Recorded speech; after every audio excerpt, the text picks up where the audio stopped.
Si Hatsumi ba yung tipo ng tao na magsasabi nun? Hindi kaya... Sabi nila pwede. Kaya simulan na natin ang 4th match.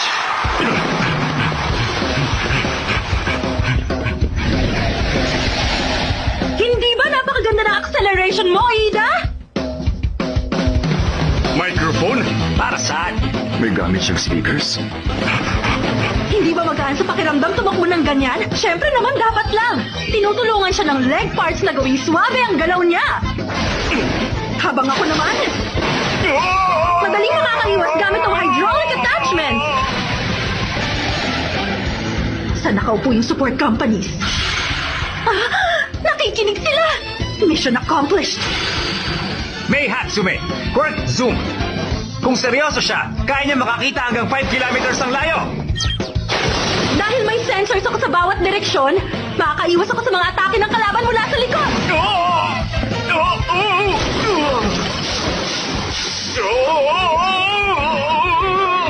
Ganito ba yung binabalak mo?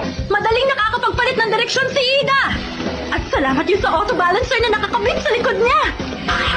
Laban pa ba to? Yung brainwaves Ginawa na niya nagsusot presentation para yung malaman ang laban nila. kinikilos nila. Kaya walang problema sa time lag.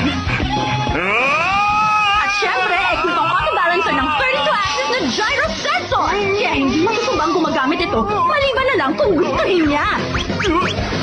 Akala ko ba gusto mong lumaban ng patas?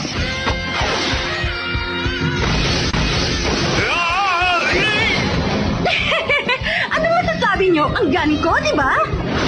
Gumagamit ng electromagnetic induction ng electro shoes na to sa bawat paa para bigyan ng nagsusuot ito ng mabilis na pagkilos. Tatimingin ko pag lumabang siya!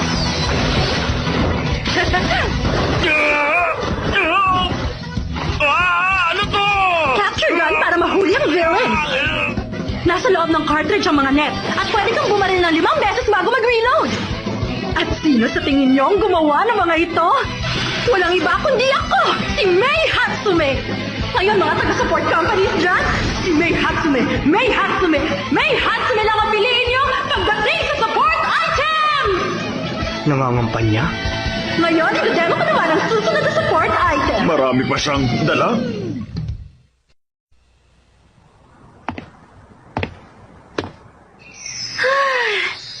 Tagumpay ang pagpapresent ko sa bawat isa sa kanila. Wala na akong kailangang sabihin pa. Wala na sa ring si Hatsume. Si Ida ang mag-advance sa next round. Pinag-iikot mo ako! Pasensya na. Ginamit kita sa pansarili kong bala. Nakakainis ka! Mabait si Ida, kaya may mga sinabi siguro si Hatsume para mapapayag siya. Hindi lang basta prangka si Hatsume. Gagawin din niya ang lahat para makuha ang gusto niya.